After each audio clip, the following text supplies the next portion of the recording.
So good afternoon, everybody, or morning, depending on what side of the North America you happen to be on.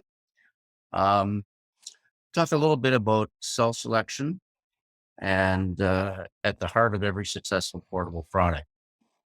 It's really a well-designed battery pack that is the right cell and the right chemistry for the application.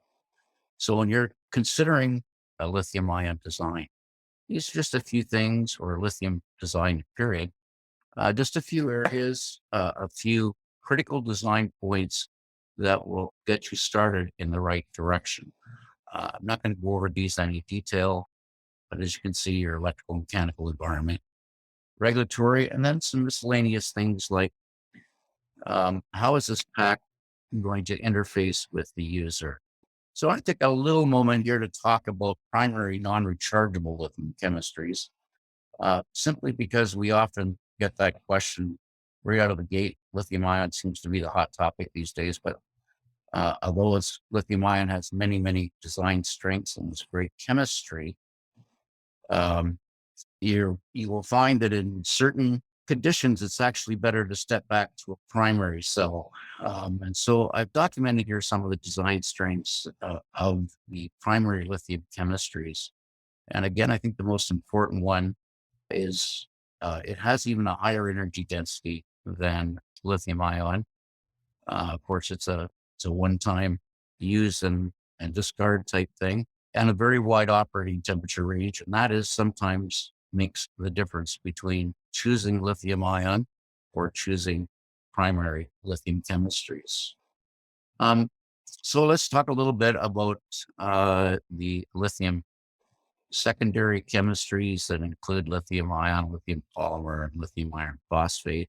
A couple of the other ones I'm not going to go into here for the sake of time.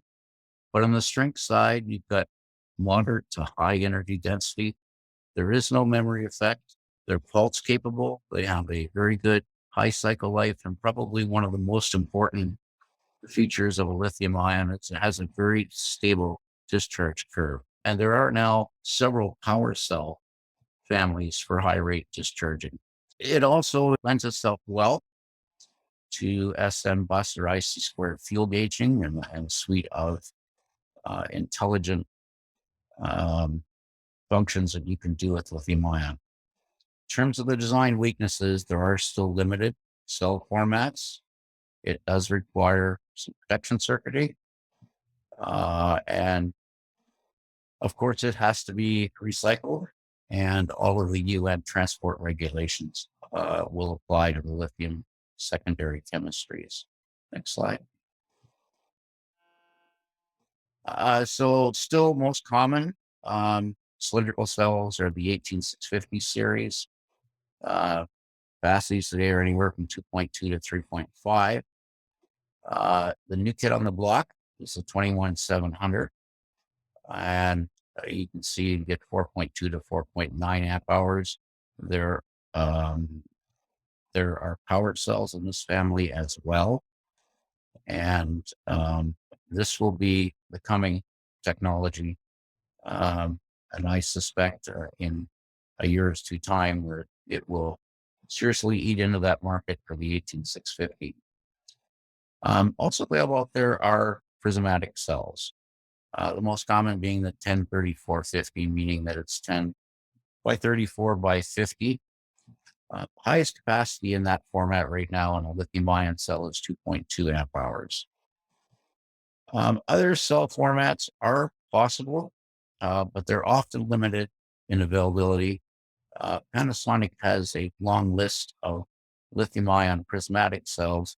The issue that you run into there is that they're often designed for a specific OEM. And if that OEM decides they don't want that physical size anymore, that cell format will disappear. I had a few instances where that has happened to uh, my customers' products, and it means you start again from scratch. So polymer cells, if you do a web search for polymer cells, you will come up with a very long list. A high percentage of these cells are manufactured in Asia. We've done a lot of in-house testing. In many cases, the quality of these cells is somewhat questionable. And you'll also find that you're going to be subject to very high minimum orders. And what we're seeing right now is that these cells are also experiencing long lead times. And, in the safety and performance and reliability department, we're only going to use cells that have undergone significant in-house engineering tests and certification. And Mike may talk a little bit about that, but Mike's team has uh, a very good test center with all the equipment and tools. So lithium ion phosphate, iron phosphate. Again, you'll see 18650 is a common size, 26650 and the 33 size. They are also available in larger high power prismatics. This family has high cycle life and calendar life. They also offer very high charge rates and high discharge rates. Some of the disadvantages, of course, is it's a lower power density because of 3.2 volts. One myth that I hear often is this chemistry does not require protective circuitry for overcharge and over discharge. And that truly is a myth. So a few selection tips: select cells from our tier one sources. And back to the slide of our manufacturers: Samsung, Moly, Panasonic, LG. These are all proven manufacturers. Their cells live up to their data sheets.